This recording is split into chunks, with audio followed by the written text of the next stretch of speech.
per al desenvolupament de l'Eixample. Ara els veuran. Un equip de BTV ha visitat l'estudi de restauració que ha tornat l'aspecte original als plànols d'una Barcelona que es començava a fer gran.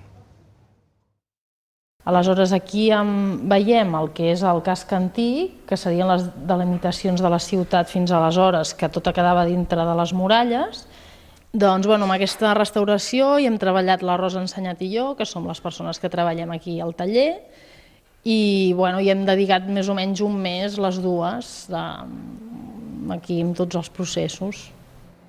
Quan ens van arribar al taller de restauració, en totes les zones on havia estat plegat, el paper estava trencat. I a més hi havia altres foradets, a part que estaven bruts. El material en si és totalment habitual amb el que fem nosaltres i la mena d'alteracions també és habitual, o sigui que l'única cosa que sortia de lo habitual és el format.